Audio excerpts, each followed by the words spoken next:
各位浸信會親愛的弟兄姊妹，願你哋平安。所以今日個主題就講到與神相會啊。嗱，今日點解要講呢段信息咧？因為我覺得喺由舊年到而家咧，我都同大家環繞一個中心嘅信息，就係我哋點樣實際嘅透過聖經嘅教導去實踐經歷與神同行咧。咁唔好當聖經只係一本嘅宗教嘅書，而係一本生命嘅書，係真係經歷我哋嘅生命嘅一個屬靈嘅成長嚟嘅。咁呢個屬靈成長過程咧，我哋一定要依靠神嘅話，先有正確嘅方向。所以咧，我每次都強調，聖經唔係一本世人睇嘅宗教書咁簡單，更加係一本關乎我哋屬靈生命、屬靈成長必要嘅糧食嚟嘅嚇。所以我會環繞喺聖經嘅一啲嘅重要主題，我會盡量咧將聖經將佢能夠綜合嚟到簡單啲嚟到分享，讓我喺入邊嚟到真係感受嘅生命嘅經歷，你同大家分享神其實係希望我哋透過聖經嚟經歷生命嘅，唔係淨係叫我哋頭腦嘅知識，唔係要我哋識背金句咁簡單，係要真係讓我哋生命得到祝福、得到成長，呢個先係最重要神對我哋嘅期望。首先我指出咧就係一個基督徒咧，多數都會渴望同神相聚一齊相會一齊，係咪？所以今日我題目就係同神相會，因為每一個重新得救、真心悔嘅基督徒咧，都會珍惜、渴望真係經歷到與神同在呢種嘅甜蜜嘅經歷。有時我經歷咗一次之後咧，覺得哎呀好耐都冇經歷啦，因為我哋真係要學習聖經教導我哋，神有教導我哋有啲方法咧，係能夠更多嘅深入嘅嚟到同神相會嗰種嘅甜蜜嘅感受。咁我今日想分享其中一樣咧，就係由舊約創世記一路到新約啟示錄咧，其實其中一個重要嘅主題咧，就係神教導我哋點樣嘅嚟同佢有親密嘅相會，親密嘅相會，好似啲夫妻營教導啲夫妻點樣有真係親密嘅溝通，而唔係一個表面嘅大家即係好似真係冇即係好表面嘅工作只要一齊生活咁，而係真係一種心連心嗰種嘅親密嘅關係。神好希望同我哋咁嘅關係嘅。咁啊點樣可以真係經歷到咧？咁樣首先我哋明白，由起初我哋同神係分開嘅。當我哋信主嗰日咧，我哋知道我哋係一個好黑暗、好悲哀嘅光景入邊，我哋慣咗，所以唔覺得有咩問題。我生活一切照常，馬照跑，舞照跳工作照做，冇乜問題啊！我身體都幾好啊，健康，有病都好得翻啦，咁唔需要神啦。咁其實係因為我哋慣咗冇神嘅同在咧，我哋唔知道有神同在係幾咁嘅好。呢個就係我哋嘅罪性，讓我哋慣咗同神冇來往。咁罪性係點嚟嘅咧？咁我哋溫習一下喺創世記創世記請 Andy 弟兄幫我轉，我呢個唔係幾靈光創世記大家好熟嗰段經文，第2章15至17節，耶和華將那人安置在伊甸園，使他修理看守。耶和華吩咐他說：園中各樣樹上的果子你可以隨意吃，只是分別善惡樹上的果子你不可吃，因為你吃的日子必定死。呢個死唔係我哋身體百年歸老嗰個死咁簡單，每個人都會經歷呢個，就算基督徒都要經歷呢個。呢個係講緊我哋嗰種屬靈裏面與永生神創造生命嘅天地萬物嘅主係永遠嘅分開。呢種嘅屬靈嘅死亡，就係話我哋犯罪嘅結果。所以一個係罪人嘅人，唔係話你行咗多少嘅罪，而係你有一種與神分開嘅狀態，就係罪嘅本性。但係人出生已經係咁咧，所以我哋慣咗唔覺唔知道，直到神透過佢嘅啟示，佢嘅僕人話俾佢聽嘅時候，我哋可以認識耶穌基督之後，我哋先慢慢明白，原來我哋喺黑暗當中，我哋需要出黑暗入光明。但係當你入咗光明之後，你會發覺原來係唔同嘅。所以重新得救基督係一種生命嘅經歷，唔係一種理論嘅接受宗教所以我哋分得好清楚。從舊約到新約都有提醒我哋嘅，我哋係有罪性捆綁我哋與神隔開，攔咗我哋去親近神。以賽亞書59章2節嘅話：但你們的罪孽使你們與神隔絕，你們的罪惡使他掩面不聽你們。因為神係聖潔嘅，我哋一日唔肯認我哋自己罪，唔肯放低嘅罪，唔肯求佢嚟解決嘅罪問題咧，我哋好難親近神。羅馬書3章23節：因為世人都犯了罪，虧缺了神的榮耀。一般嘅非信徒咧，好難理解到説話。我都冇殺人放火，點樣犯啲罪咧？所以我淨係解釋咗呢個係罪嘅本性。你本來係唔想親近神，你覺得冇需要神，呢種咁嘅心態叫做罪性。對一個真係愛我哋、為我哋犧牲、為我創造我哋生命萬物嘅主，我哋唔想去認佢。我覺得我而家生活幾好嚇，呢種就係罪嘅本性嚇。但係你做幾多個罪行係傷害到側邊嘅人咧，或者傷害到個社會咧，嗰個係罪行，嗰度有多少嘅分別？罪性即係有定冇嘅分別。呢個有定冇唔在於你宣告話冇就冇嘅。好似你一出世，你就要受地心吸力影響。你如果喺10樓行出去個空間度咧，一定跌落嚟，一定跌死嘅。唔係話我宣佈我不受地心吸力影響，我就唔受地心吸力影響，因為我哋生來就係俾呢個 physical 嘅世界係影響咗。所以我哋要明白呢個係我哋本來嘅光景。雖然我哋本來喺一個咁唔好嘅光景入邊，但係神又開始當人亞當夏娃決定離棄神、背叛佢嘅時候，以致罪性入到佢心入邊嘅時候，虧欠咗神嘅榮耀。跟住神嘅榮耀即係嗰個神與人嗰個美好嘅關係，好似一個漂亮嘅車頭玻璃擋風玻璃裂咗，總有一日會成個破開。所以呢個就係一個榮耀嘅虧損之，即係有個裂縫，你開始抗拒神，唔想再要佢嘅真理，唔想接受佢同你嘅關係。我要獨立，我要自己嚟。但係神一路都冇放棄我哋，一路都想同我哋重建翻呢個親密嘅關係。所以神一路都由舊約到新約都係嚟主動嚟到揾嗰啲真係有心願意真係去尋求翻神嘅人咧，就感覺到神向佢尋求。如果唔係咧，就神有神追你，你就一定走。因為神係俾人有一個主權，俾我哋有一個抉擇、自由嘅意志。佢唔會強迫我哋，因為我哋唔係 robot， 我哋唔係被 program 咗、程式咗，就係淨係識得愛神，冇選擇。而係我哋有選擇之下，個心能夠歸向神，呢個先係真正嘅悔改得救。所以由舊到新，有神都係主動嚟揾人嘅，先至揾到嘅。人去揾神咧，就會往往就變成一種宗教，搞咗好多嘅宗教出嚟。當然宗教有好同埋唔好，係相對嚟講對個社會嚟講嘅準則叫做好定唔好。但喺神嘅眼中，你唔要佢嘅嗰個絕對嘅真理嘅時候咧，結局始終係悲慘。神係唔忍心我哋咁做，所以從舊約我舉一啲簡單嘅例子嚇，因為太多咧，我揀中間大家都熟悉嘅亞伯拉罕。佢係第一個因為信神而被神稱為義人嘅一個人嚇。稱為義人即係話算佢係可以能夠因為佢真心對神、相信神，神係同佢有個美好嘅關係，係因為亞伯拉罕嘅願意嚇，神唔強迫佢。所以當亞伯拉罕向亞伯蘭原本叫亞伯蘭，後來叫亞伯拉罕啊嘅顯現嘅時候咧，就話我要把這地賜給你的後裔，就係講到去搬到迦南地。亞伯拉罕好聽神嘅話，搬由伊拉克嘅地方搬去今日嘅巴勒斯坦地方，搬去迦南地。咁神就喺迦南地對亞伯蘭講：我要將呢個地咧賜俾你嘅後裔。咁亞伯蘭就在那裏向他顯現的耶和華築了一座壇。耶和華就係神嘅名字嚇。對後來對摩西講，耶和華就係翻譯嘅音，我是自有永有的獨一真神。咁當然摩西五經係後來摩西所嘅追寫翻喺亞伯拉罕之後嘅後裔。但係呢個記錄入邊咧，即係話其實原本亞伯拉罕都知道耶和華嘅名字嘅。你留心喺呢個創世記入邊咧，佢係有曾經對神講向過下耶和華我嘅主咁樣嚟講嘅。咁幾時佢解釋咗俾亞伯拉罕聽咧？我哋唔知，聖經冇記載。我相信佢係有解釋俾亞伯拉罕聽咩叫耶和華啊。所以即係亞伯拉罕識得稱呼呢個獨一真神叫做耶和華，就係獨一真神自有永有嘅意思。咁佢從嗰度咧搬咗一個地方叫伯特利，東邊一個山。啱啱我解釋伯特利有個特別意義嚇，就支搭帳篷，西邊係伯特利，東邊係艾城嚇。咁佢嗰度咧有一個佢咧就開始築咗一座壇，求告耶和華的名。呢句全個面最重點就係最後嗰度，佢為耶和華築了一座壇，求告耶和華的名。呢個壇就係佢主動去回應神對佢呼召嘅一個行動。而係佢知道個對象係耶和華，唔係向別的。因為當時有啲人都會獻祭，啲外邦人都會獻祭一啲嘢俾巴力啊，俾嗰啲佢哋所創立出嚟嘅宗教嘅神。但係因為耶和華向真神向亞伯拉罕顯現，所以亞伯拉罕知道邊個先係真正嘅獨一真神，創造天地萬物個主。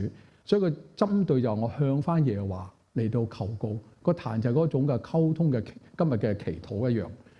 而佢知道係求告耶和華的名，即係佢係以耶和華為佢嘅主，所以佢稱耶和華為我嘅主。呢個就係叫做求告耶和華的名。屬於佢嘅名下，即係話你係我主，我生命屬於你掌管嘅意思。咁到佢孫雅各咧，耶和華神又曾經向佢顯現嘅。咁啊，神對雅各説：起來上伯特利去。嗰度有注釋就係伯特利個譯音就係原本就係希伯來文嘅神嘅殿。神嘅殿我會再解釋就係神降臨與人相會嘅地方嚇。咁住在那裏，要在那裏築一座壇給神，學佢嘅祖父一樣嚇，與呢個真神嚟到溝通，用築壇嘅方法。就是你逃避你哥哥以掃的時候，向你顯現的那位，即係你生命經裏邊你最困難嘅時候，我主動揾你，你有向我回應。嗰段故事都係記載喺創世記入邊嘅。於是雅各同一切與他同在的人到了迦南地的路斯，嗰陣時佢已經富有啦，有一大班嘅僕人，有2個太太有幾個仔女咁樣。去到個伯特利咧，就喺度築咗座壇，就給那地方起名叫伊勒伯特利。伯特利嘅地方佢起一座壇，叫嗰座壇叫做伊勒伯特利，又係一個譯音，即係伯特利之神，意思即係喺神嘅殿入邊嘅神係向我降臨嚟到與我溝通嘅用意嚇。佢因為佢逃避哥哥的時候，神在那裏向他顯現，睇到係神主動揾雅各，雅各有回應，雅各有回應。用一種真心嚟到回應，呢啲都係我哋今日新約時代敬拜神一個最基本嘅要素嚇，真心嘅回應神向你嘅呼召。所以整個舊約嘅時代都係神與人相會咧，人懂得尋求到獨一真神嘅時候咧，都識得築呢個壇，求告耶和華的名，而唔係拜別嘅偶像。表面嘅動作係大家好似，大家咧佢哋都築個壇喺度獻祭。不過佢哋嘅方法就好唔同啦。有時巴力係整個大嘅牛頭人身嘅大嘅銅像咧，燒到紅之後，又揾啲2歲嘅細路仔擠上去，將佢辣死佢咁樣。以為呢種咁嘅殘忍方法咧，係讓呢個風雨掌管風雨呢個巴力神咧，係會俾佢哋風調雨順。所以喺變成一種邪教啦嚇。咁但係舊約時代佢哋獻祭咧，係純粹係一個真誠嘅獻祭，向耶和華神嚟到獻上佢哋嘅感恩嘅祭同埋禱告嘅祭。好啦，嚟到後來以色列嘅時代啦，我哋就好熟悉一個叫做帳幕啦嚇，帳幕。我先大家留意呢幅圖嚇，呢個係雅各嘅後裔12支派以色列民咧，喺埃及由摩西帶領人出去脫離咗埃及人嘅控制之後，去到曠野所做嘅事情，就係要建立一個嘅帳幕。有好多個譯名啊，我啱啱再解釋啲譯名會有少少嘅出入。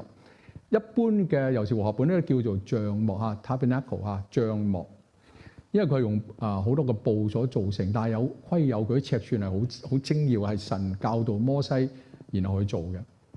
咁就喺嗰度咧，神話我要喺呢個帳幕入邊嘅聖所同你哋相會，代替咗以前嗰個就咁簡單個築壇，而而家整個民族唔係一個人一個家庭嚟敬拜嘅，而係整個嘅民族嚟到敬拜，所以需要一個更大嘅獻祭嘅地方嚟到與神相會，所以造成呢個嘅帳幕。到後來建立國家之後咧，到所羅門時代咧係建立咗一個聖殿啊，建立咗一個聖殿。咁代替咗本來喺礦入邊嘅比較簡單嘅帳幕，但係個結構咧同埋入邊嗰個嘅內容咧係差唔多，只不過係一個宏偉嘅聖殿，外表有不同，個內涵係一樣嘅。陣間我會好簡單解釋俾大家聽到咧，入邊有啲咩嘅內涵，係預表啲咩嘢嘢？今日屬靈意義咧，而唔係只係一種宗教儀式啊，係有意思嘅。咁我哋剛才講個帳幕又有啲聖經嘅翻譯，有時你見到和合本呢個叫做會幕嚇。咁即係 tabernacle 有時佢又叫做 the tabernacle 就 tent of meeting。呢個 meeting 即係與神相會嘅地方嚇。咁有人做嗰啲簡單嘅圖啊，我幾中意呢個圖咧，好簡單。外邊有個大嘅外院嚇。然後入邊有中間嗰個細個嗰個好似間屋咁嘅咧，其實唔細㗎，佢都幾十尺長嘅，然後有成20幾尺闊㗎，15尺闊㗎嚇。咁佢入邊有2格，陣間我再解釋。咁出埃及記第25至到40章就好詳盡，但係大家睇親會瞓覺嗰段咧，就解釋呢個會幕點樣做出嚟嘅，好細節，啲尺寸係佢用袖隻手臂18寸嘅尺角度。有幾多袖幾多袖幾多袖，等於我哋幾多尺幾多尺嘅意思，或者幾多米意思嚇。好啦，咁我就一陣間用另一個方法，簡單用你今日能夠記得到呢個會幕度咧入邊有啲乜嘢嘅擺設咧咁樣。個起源就喺出埃及記25章嘅第8至第9節，神主動嘅透過摩西同啲以色列人講因為嗰陣時係透過摩西嘅僕人咧傳話俾以色列人聽，佢對整個以色列民做一個溝通，要同佢哋有種相會，就要起一個大啲嘅比個祭壇更大一個叫做會幕或者叫做帳幕，因為佢係用布做，所以叫帳幕。但係而家好多新譯本咧譯佢就叫做聖幕，因為分別為聖與神相會嘅地方叫聖幕嚇。咁個原名都係 tabernacle 都係咁嘅意思。佢話：你要為我做一個聖所，我好住在他們中間，就喺以色列人嘅當中。佢話：摩西，你要照我嘅指示去做聖幕同埋裏邊各樣嘅器具，講得好清楚。摩西，所以摩西好記性。佢攞生咗咧，揾啲工匠咧就照足神嘅感動嚟做。到出埃及29章42至43節嗰度，神就囑咐佢話：做咗呢個帳幕之後，呢個會幕聖幕之後咧，這要作你們世世代代常獻的燔祭。入邊咧，其中一樣就係佢哋要主動嘅用燔祭嚟到回應神對佢哋嘅呼召，同埋對佢哋嘅祝福。獻喺會幕嘅門口，就係嗰個聖所同至聖所前邊嘅獻祭地方，就喺嗰個大嘅帳幕嘅圍欄嘅入邊嚇，由祭司做嘅。啲會眾咧可以喺嗰個外院咧係睇住個祭司點樣做。然後神話最主要目的就係你獻祭嘅時候咧，我要在那裏與民相會，就係嗰個聖所同埋至聖所嘅地方，就係嗰個叫做帳幕啦。在那裏和你們説話，我要在那裏與以色列人相會，因為幾十萬以色列人你唔能夠湧晒嗰度嘅，所以大家喺出邊圍住呢個會幕嚟到係睇住呢個獻祭，而用心入邊嗰種嘅祈禱嚟向神嚟到係溝通。咁但係嗰啲説話咧都係要透過摩西僕人同佢哋講，因為我哋都仲係有罪性嘅捆綁，唔能夠直接同神嘅對話。神揀選摩西嚟到做一個説話嘅通道嚇，所以摩西都預表咗將來嘅耶穌成為我哋與神相會溝通嘅嗰個嘅道路、真理、生命，就係咁嘅意思嚇。以至神會幕就因為神嘅榮耀尊為聖，唔係個會幕做得幾靚，而係個會幕有神嘅同在，所以唔同咗。唔係個教會我哋起得幾靚，而係我哋呢度有神聖靈嘅同在，所以我哋唔同，所以得到神嘅榮耀。所以個重點係在於有冇神嘅同在。所以帳幕或者叫會幕或者聖幕咧，個結構都幾複雜嘅嚇。所以我就諗咗輪咧，就用希伯來書嘅第9章嗰度，作者咧將佢一個簡單嘅，就將出埃及記嘅成10幾章嘅內容咧，佢簡化成為2章搞掂啊！所以我覺得嗰度放得非常精簡。我再中間一段精要地方嚟到同大家分享，同埋我揀咗新譯本，因為新譯本比較靠近我哋今日嘅説話，更加容易明白嚇。話本又比較有時有啲字眼比較困難。第9章1至6節希伯來書嗰度話：舊約有敬拜的禮儀和地上的聖幕，建成後的聖幕共分2間，頭一層叫做聖所，裡面有燈台、桌子和陳設餅，一陣俾圖片大家睇下。然後後邊第2層咧之間咧隔咗個幔子，後邊嗰層叫做至聖所，所以前面係聖所，後邊係至聖所。有乜分別咧？下邊講下。喺至聖所入邊咧有一樣好緊要嘅嘢，就係有金香壇，一個特別係個大祭司攞入去獻個馨香嘅祭嘅一個金香壇，用金做嘅，同埋一個包金嘅約櫃。約櫃係用啲特別嘅木，然後外邊包咗鍍金喺度，嚟到讓佢一個嘅成為一個嘅約櫃。約櫃就係神與人之間立約，同埋與嗰個時代同佢哋相遇嘅一個嘅施恩座嘅地方。個施恩座就喺呢個約櫃嘅上邊，所以整個櫃咧係神與人立約相會嘅地方。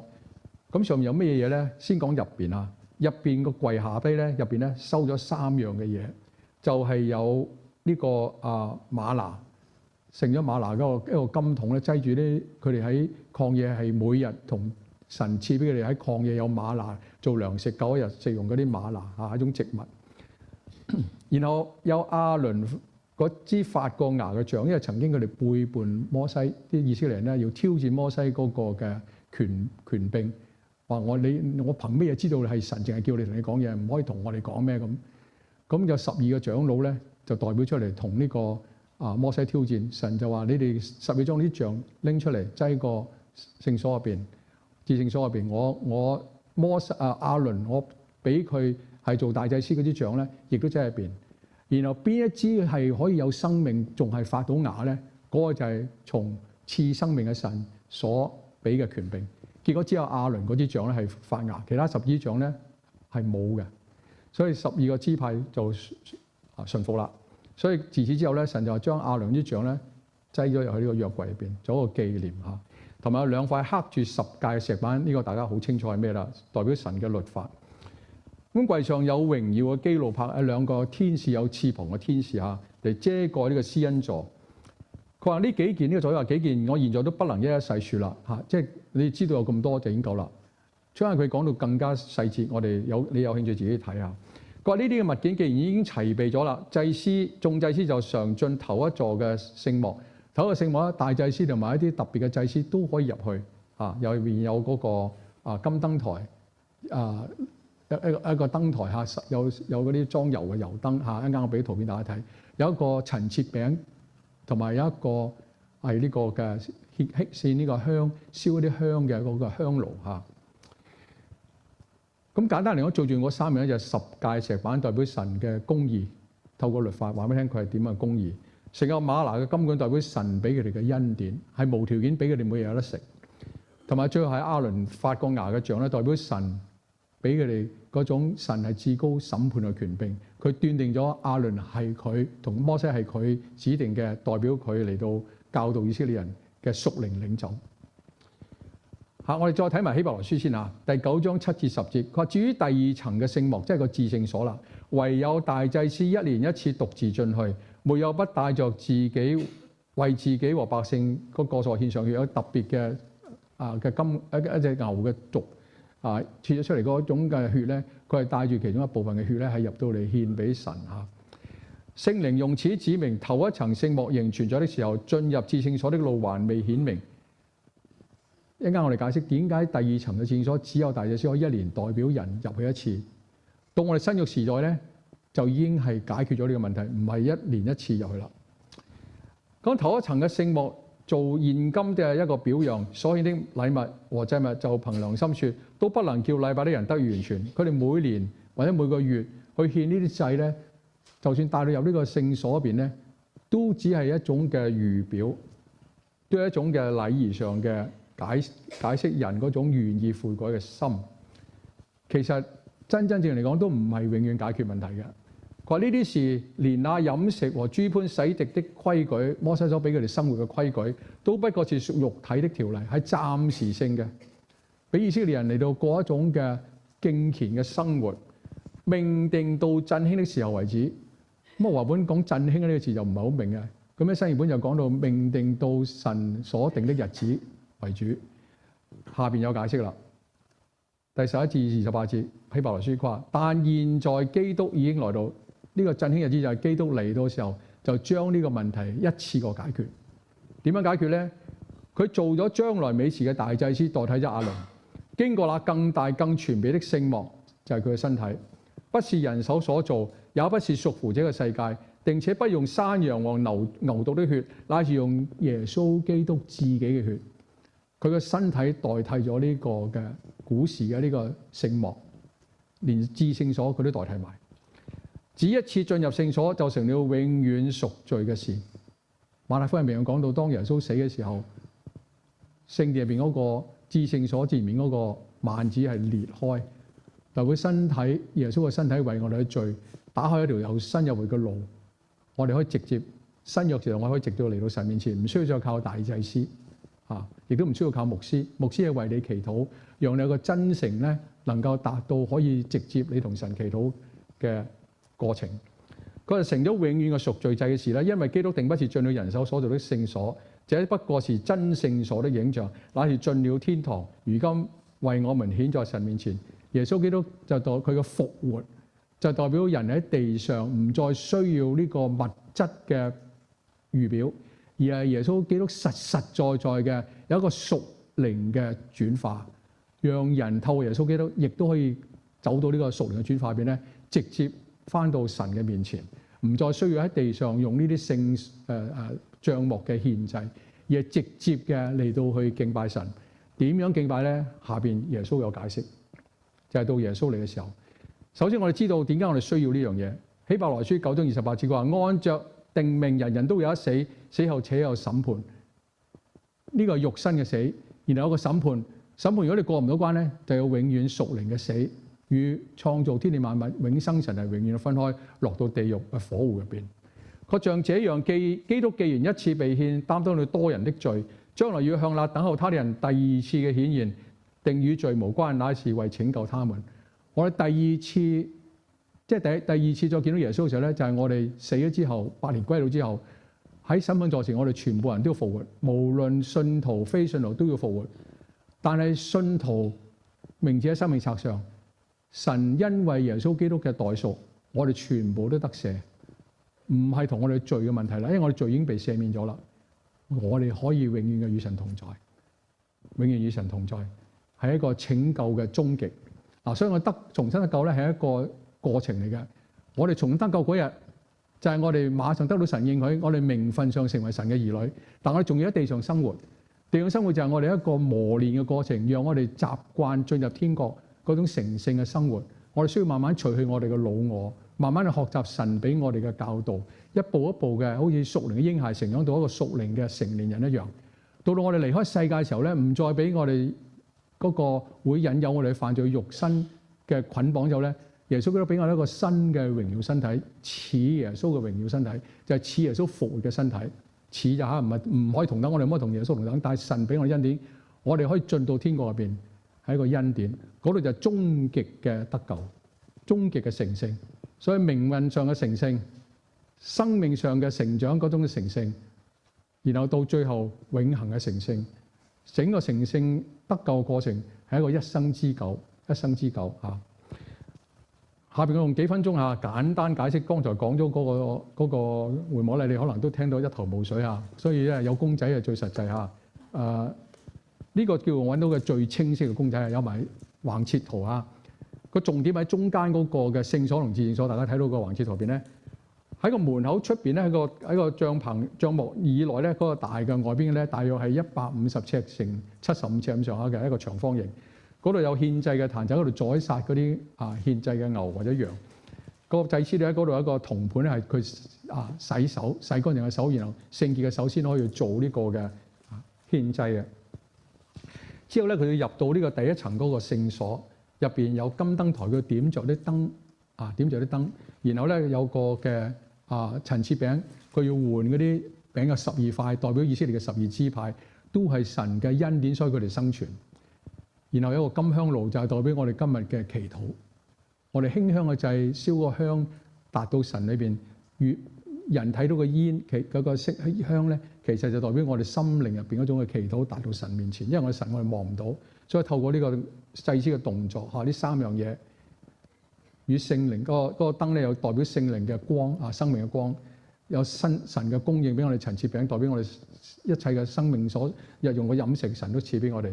同埋有祈禱嚟到向神嚟到溝通認罪同埋感恩，然後1年1次個大祭司可以入到最後嗰一層，就係個約櫃。剛才我講過有個金打嘅基路伯，2個天使有翅膀遮住，即係人仍然有罪嘅時候咧，我哋唔可以直接睇到神。神降臨呢施恩座入邊咧，係透過佢對我哋啟示，透過僕人摩西，今日透過聖靈同我哋嚟到説話，係一個形象嘅預表。今日我哋已經唔再需要呢一個嘅建築物㗎啦。啱我解釋今日係咩代替呢種建築物咧？呢個係舊約以色列人時代神俾佢哋嘅做法嚇。咁下邊咧就好快俾啲圖片大家睇下外院嘅祭壇呢啲係包銅嘅就唔係包金嘅，有個銅盤洗滌洗乾淨祭司嘅手。然後咧入邊有金燈台，金燈台點嘅油燈咧代表生命嘅光同埋聖靈與我哋同在。新約時代聖靈嘅係我哋嘅心靈入邊嗰種光明嚇，同埋個陳設餅代表12支派靠神嘅供應，佢哋能夠生存。有個獻香嗰個爐咧，就係嗰個代表今日嘅祈禱嚟到神面前。大祭司會攞呢個香壇上面嗰個一個細嘅一個金嘅爐咧，係拎住佢行入去，帶住嗰啲獻祭血咧，1年1次入去個至聖所入邊嘅，只有大祭司可以入去嚇。呢個就係入邊個施恩座嚇，呢個施恩座。你有機會再同大家講施恩座好多歷史嘅，有好多傳聞。到底而家今日去咗邊咧？咁有啲消息，今日冇時間講下。咁我再俾大家一個由上面睇落咧，你哋更加明白啦。前邊右邊即係三分二咧，就係呢個聖所。大祭司即係每次獻祭都入去嘅。至聖所後邊嗰三分咧，就係至聖所一年入去一次。入邊有個施恩座約櫃喺度嚇。咁呢兩個聖所同至聖所之間咧，就有一個幔子，好靚嘅一塊嘅布，上面繡咗有呢個基路伯嘅天使嘅圖案，係有翅膀嘅嚇。咁呢個布咧，呢個布咧就代表人與神之間咧，仍然因為罪問題咧係一個隔開。但係當耶穌基督為我哋犧牲嘅時候咧，耶穌基督身體就係呢個幔子就代表耶穌基督身體係裂開，佢為我哋捨去，死在十字架上。耶穌嘅死亡代替咗我哋嘅罪嘅懲罰，所以人可以透過耶穌基督直接入到至聖所，與神嚟到直接祈禱溝通嚇，就係咁嘅意思嚇。咁呢啲冚唪唥都係預表呀，預表將來耶穌基督係點樣嘅嚟到，就係所謂嗰個振興嘅時候。耶穌基督嚟咗之後咧，就滿足晒呢一切舊約入邊所有要求，而且係一次做，永遠有效。舊約時代咧係每年都要做，甚至有啲獻祭係每月都要做啊。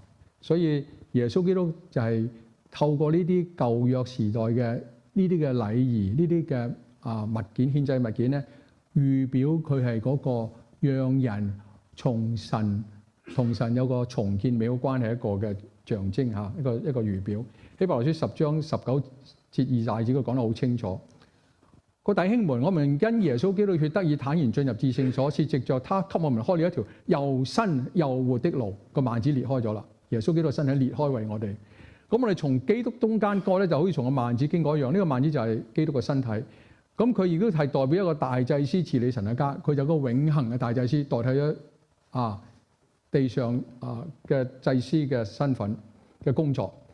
並且我們心中天良的虧已經灑去，即係話我哋心中嘅罪已經被清洗，唔係我哋唔會犯罪，而係我哋有一個好願意有個新生命被聖靈嚟到感動我哋，避免犯罪，我哋會盡力去遠離罪惡。佢話由身體嘅清水洗淨咗，就好似我哋良心嘅罪，因為我哋願意被洗清一樣，就存着誠心和充足的信心來到神面前。我哋雖然仍然會軟弱，但我哋知道神必看顧我哋。我哋帶咗一個靠神得力嘅嗰種勇敢嘅心，繼續走我哋基督徒嘅道路。唔好怕做錯，最緊要你能夠越做越好，能夠悔改。呢個就係神透過希伯來書解釋舊約我哋睇唔明嘅部分，佢用一種新約我哋明嘅字眼，同埋耶穌基督所做嘅工作嚟到解釋俾我聽，點解舊約時代要做呢啲嘅聖所同埋至聖所，一切都係一種嘅預表嚇。所以總結嚟講咧，今日我哋如果要與神相會咧，就係要在基督裏。基督嘅身體就代表咗舊約時代聖殿整個嘅功效。喺約翰福音4章21至24節嗰度就最清楚嘅耶穌個交代同埋嘅教導，話要用心靈同埋誠實嚟到拜父。敬拜父嘅時候，我哋就可以與神同在。我哋一齊溫習呢段嚇，約翰福音4章21至24節，弟兄姊妹我一齊嚟到讀好唔好？耶穌說：婦人，你當信我，時候將到，你們拜父也不在這山上，也不在耶路撒冷。你們所拜的，你們不知道；我們所拜的，我們知道。因為救恩是從猶太人出來的，時候到了，將到，如今就是了。那真正拜父的，要用心靈和誠實拜他，因為父要這樣的人拜他。神是靈，所以拜他的必須用心靈和誠實拜他。冇錯，我哋要與神相會咧，要用心靈同埋誠實。嗱，呢個和合本嘅翻譯有少少唔能夠完全達意嚇。佢翻譯係冇錯嘅。但係咧就如果用另一個字眼，你會更加嘅傳達原本意思。所以新譯本而家又講就用心靈和誠實拜他咧，係用話。要用心靈按真理拜佢。一個原文咧係 spirit and truth。truth 你可以話佢係誠實，但係更好翻譯咧就係真理。咩叫用心靈和真理敬拜父咧？就係新譯本所講嘅，要用心靈，然後按住真理，從神而嚟嘅真理，即係從神而嚟嘅教導嚟到與神溝通。敬拜神其實係你與神溝通，神願意同你接觸，你用敬拜心嚟到與佢相遇。呢個始終係創造我哋嘅神，我哋一定要承認我哋係被造之物，我哋係用一種敬畏嘅心嚟到對佢。雖然佢係好似即係冇拘束嘅，甚至為我哋犧牲都肯嗰種嘅愛嚟到接觸我哋，但我哋仍然都要對佢一種嘅感恩嘅心。所以呢個心靈同埋真理就係話指第一樣，心靈就指我哋有在基督裏，唔好靠我哋自己嘅方法，而係透過在耶穌基督裏嘅新嘅生命嚟到與神溝通。咁我再解釋咩叫在基督裏啊？如果你整本保羅嘅神學都係講在基督裏，我以前都同大家講過嚇，所以唔係一堂兩堂可以講得清楚嚇，留翻主學再詳細傾下。同埋真理嘅聖靈，聖靈有另一個名叫真理的聖靈，因為聖靈有好多個工作，其中一個工作係讓我哋明白神嘅意思，教導我哋睇得明聖經，係一個訓慰師，亦都係一個老師，亦都係一個心靈入邊嘅安慰者，係神與人同在一種嘅嗰種嘅人入邊能夠感受到從神而嚟嘅一切嘅安慰同埋感動同埋教導。所以維持與神美嘅關係，就要透過在基督裏嘅關係同埋真理嘅聖靈對我哋嘅教導啊，兩個重點。第一個去翻第一個先嚇，在基督裏要全心跟從耶穌為生命嘅主，常在基督裏。你只要你全心與基督為你生命嘅主，你凡事都以佢教導嚟做你生命嘅準則咧，呢個就係屬靈嘅真帳幕、真聖幕。耶穌基督就讓你去到呢屬靈嘅帳幕入邊，你在基督裏就係一個屬靈嘅帳幕，因為耶穌就代替咗舊約時代嗰個嘅聖幕，嗰個至聖所。喺嗰度我哋可以同神相遇，因為耶穌就係個道路、真理、生命，在裏面我哋可以同佢相遇。咁我想提示大家個耶穌係親自講一段嘅教導咧，就喺呢度嚇。約翰福音17章嘅20至到21節，我哋一齊嚟讀好冇？耶穌說：我不但為這些人祈求，也為那些因他們的話而信我的人祈求，使他們都合而為一，正如父在我裏面，我在你們裏面，並且使他們也在我裏面，讓世人相信是你差我來的。嗱，呢段祈禱咧就係約翰福音17章邊一個整章都係一個耶穌一個切實祈禱。佢先向父祈禱1至5節，跟住中間有成10幾節咧，就係為當時第一代嘅門徒嚟到祈禱，加強佢哋嘅信心。然後最後呢一段咧，由20節一路到尾咧，就係講佢為將來，包括今日大家所有嘅信徒嚟到祈禱。我哋都係第一代嘅信徒，努力嘅傳福音，一路落嚟到今日，我哋係教會入邊嘅弟兄姊妹，都係屬於耶穌嘅門徒。佢哋講得好清楚，合一，與父合為一，係一種相遇，正如父在耶穌裏面，耶穌有在父裏面一樣。所以既然耶穌能夠在父裏面，我哋就能夠透過耶穌基督與父同在，與父同在。呢個耶穌俾我哋一個記得，我哋係靠在基督裏與神同在。在基督裏係我哋嘅心入邊一種嘅誠懇，願意以耶穌基督嘅教導為我哋生命嘅指向，我哋完全跟從佢，完全委身於佢。呢種係一種唔單止頭腦嘅相信承認，而係一種生命嘅委身嘅行動，全人嘅投入。第二樣就真理嘅聖靈。咩叫真理嘅聖靈咧？就係引導我哋喺心入邊，喺神嘅話、神嘅教導、聖經嘅教導入邊咧，經歷與神相會。聖經最重要嘅其中一個嘅果效就係讓我哋經歷與神相會。呢啲經歷必須要你去實行神嘅話，而且係用正確嘅手段。有好多今日異端就係用唔正確嘅手段嚟到實行神嘅話，斷章取義，係喺入邊嘅動機就係得到自己利益，或者用聖經嘅説話嚟到鎮服佢嘅嗰啲異端入邊嗰啲嘅會眾，又或者係得到啲個人嘅利益，曲解聖經。所以我一定要憑聖靈嚟到將整本嘅聖經嚟到學習，係透過聖靈嘅教導，唔係人自己一種嘅私心嚟到教導，我哋先可以同神相會。所以約翰福音耶穌解釋得好清楚，14章26節，佢話耶穌說：但保惠師就是父因我的名所要差來真理的聖靈，他要將一切的事指教你們，並且叫你們想起我對你們所說一切的話。耶穌嘅説話就係呢個生命嘅真理嘅指引方向。雖然唔係將我哋生命入面所做嘅嘢全部話一聽，哇！今日你開車應該咩速度？你應該先做咩事先？你應該對人説咩説？唔係咁 detail，而係俾我哋生命入邊一個原則。凡事我哋都為榮耀神嚟到做。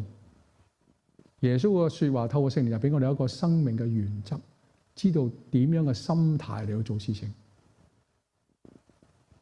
第二樣就係約翰福音14章20至21節，耶穌話：到那日，你們就知道我在父裏面，你們在我裏面，我也在你們裏面。有了我的命令又遵守的，這人就是愛我。愛我的人必蒙我父愛他，我也要愛他，並且向他顯現。只要我哋願意完全嘅投喺耶穌基督裏面，跟住聖靈嘅感動嚟到過我哋嘅生活，我哋就一定感受到神嘅愛、神嘅保護、神嘅帶領。我哋與佢同在，你感覺到佢。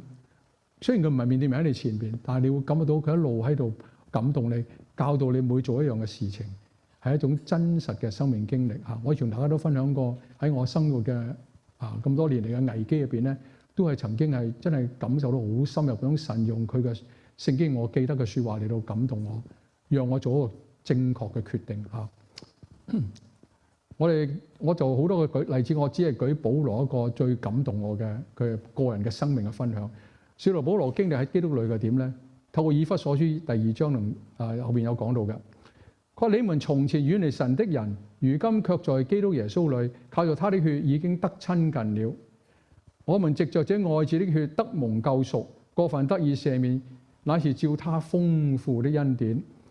你們得救是本乎恩，也因着信。這定不是出於自己，乃是神所賜，神主動俾我哋嘅。也不是出於行為，免得有人自誇。我哋唔係靠自己嘅行為，而係靠我哋嗰種心嘅願意，然後盡力去做。因為我哋雖然做得唔好，神仍然係悅納。因為我哋原是他的工作，呢個工作係在基督耶穌裏造成的，一定係透過耶穌基督。在基督裏造成嘅意思，我剛才解釋就係你將生命完全交託喺耶穌基督入邊，係一種心靈上嘅完全嘅順服、完全嘅委身。為要叫我們行善，呢個行善唔係淨係做好事。當然我哋行神嘅事係做好事，係行神所喜悅嘅事都係善，就是神所預備叫我們行的。呢個叫做聖經裏面所講嘅行善嚇。因為世界人講嘅行善咧，好多時有唔同嘅標準嘅，但係神俾我哋行善咧，係個標準係好劃一，冇二重標準嘅嚇。以弗所書3章11至22節至12節，保羅又話：這是照神從萬世以前，在我們主耶穌基督裏所定嘅旨意，我們因信耶穌，就在他裏面放膽無懼，篤信不疑，咁嚟到神嘅面前。所以與神相會就係聖經裏面所講舊約嘅以馬內利嚇，神與人同在，唔係用我哋人嘅方法，乃係用神嘅方法。用人嘅方法咧，往往變成一種宗教或者異端。我哋要用一種耶穌基督教導正確心態嚟到回應神嘅呼召，就係用心靈按真理嚟到敬拜佢。我希望今日咧，就雖然好多經文，我希望大家都能夠把握最重要嘅地方，在基督裏就係心靈嘅敬拜。誠實嘅原意係講真理，按真理而行，由真理帶領我哋透過耶穌基督嘅教導嚟到去過一個成聖嘅生命。祝福大家喺基督裏面常常嚟到與神相會，有個喜樂嘅生命。